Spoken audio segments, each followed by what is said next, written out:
Aksi nyata, mengapa kurikulum perlu berubah? Disampaikan oleh Irwansyah, SPD.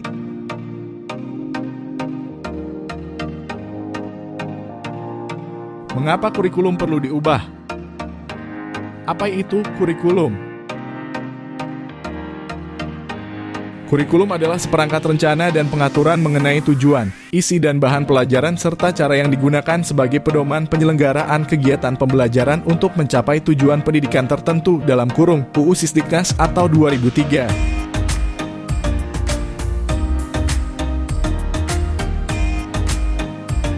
Pentingnya kurikulum. Dalam dunia pendidikan adanya kurikulum sangatlah penting. Arah dan tujuan pendidikan diatur di dalam kurikulum sehingga dalam merancang, melaksanakan, dan mengevaluasi pembelajaran guru akan berpatokan pada kurikulum yang dipakai di satuan pendidikannya. Kurikulum merupakan panduan pembelajaran pada satuan pendidikan di mana dapat dimaknai sebagai titik awal sampai titik akhir dari pengalaman belajar peserta didik. Kurikulum itu kompleks dan multidimensi. Kurikulum itu dapat diibaratkan sebagai jantung pendidikan.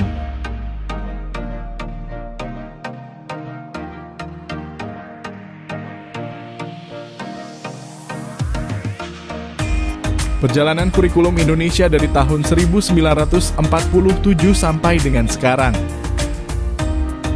1. Rencana Pelajaran 1947. Kurikulum 1947 juga dikenal dengan istilah Rencana Pelajaran 1947. Perubahan arah pendidikan lebih bersifat politis dari orientasi pendidikan Belanda ke kepentingan nasional.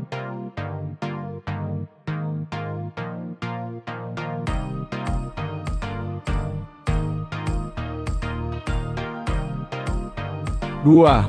Rencana Pelajaran Terurai 1952.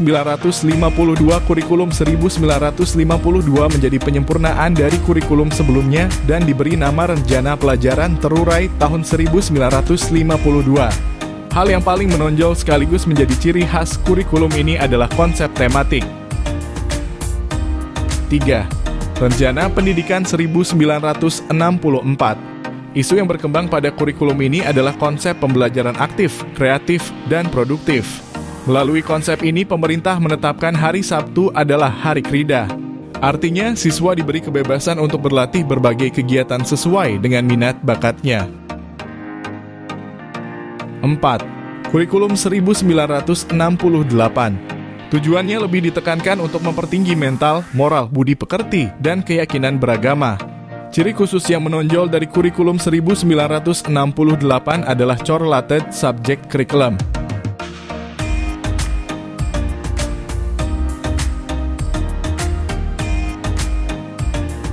5. Kurikulum 1975. Pemerintah kemudian menyempurnakan kurikulum 1968 pada tahun 1975. Latar belakang kelahirannya akibat dari sejumlah perubahan oleh pembangunan nasional. Metode, materi, dan tujuan pengajaran dirinci dalam prosedur pengembangan sistem instruksional dalam kurung PPSI. 6. Kurikulum 1984. Kurikulum ini lahir karena kurikulum 1975 disebut tidak bisa mengejar kemajuan pesat masyarakat. Ciri khususnya, kurikulum 1984 lebih mengedepankan keaktifan siswa dalam belajar.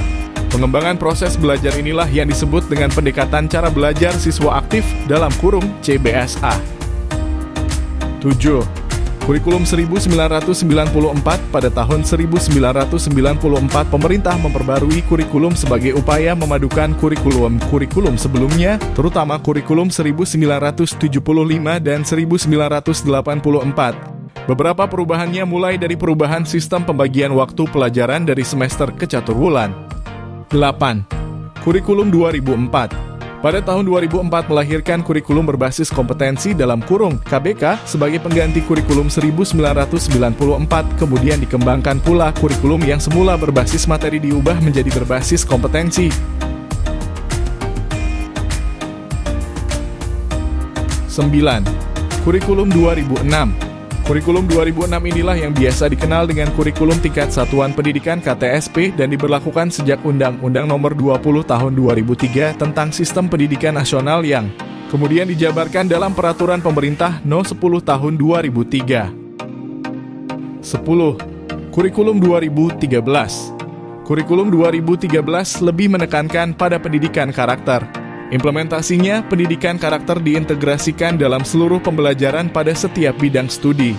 Selain itu, kurikulum ini menekankan pada pembentukan sikap spiritual pada kompetensi inti 1 dalam kurung KI 1 dan sikap sosial pada kompetensi inti 2 dalam kurung KI 2. Kurikulum 2013 hingga saat ini masih berlaku dan diterapkan di sekolah-sekolah Indonesia. 11. Kurikulum Merdeka atau kurikulum operasional di Satuan Pendidikan 2022. Kemendikbudristek menyampaikan rencana kurikulum baru yang berlaku mulai tahun 2022, di mana kurikulum baru ini dinilai lebih fleksibel dan kurikulum 2022 ini akan lebih berfokus pada materi yang esensial dan tidak terlalu padat materi. Hal ini bertujuan agar guru memiliki waktu untuk pengembangan karakter dan kompetensi.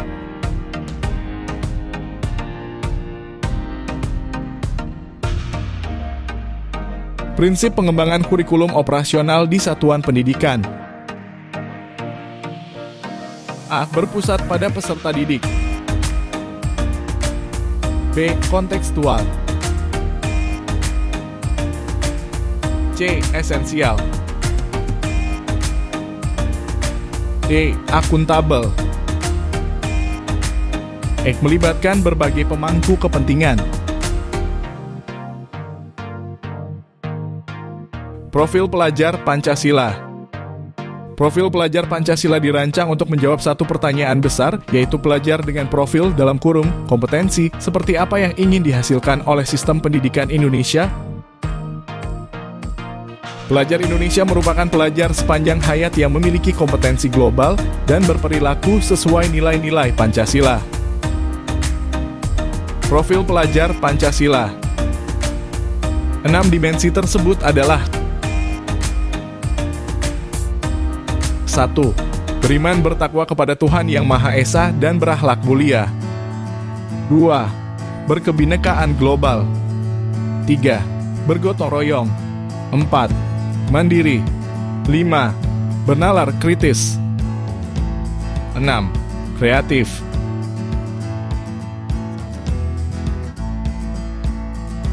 Kesimpulan, kurikulum harus selalu berubah agar sesuai dengan perkembangan zaman, apalagi saat ini ilmu pengetahuan dan teknologi informasi telah berkembang semakin maju. Metode dan konteks kurikulum sebelumnya tentu dianggap sudah tidak relevan lagi dengan kondisi dan karakteristik peserta didik saat ini. Mohon umpan baliknya atau komentar terhadap aksi nyata yang saya buat ini. Saya Irwansyah. Terima kasih.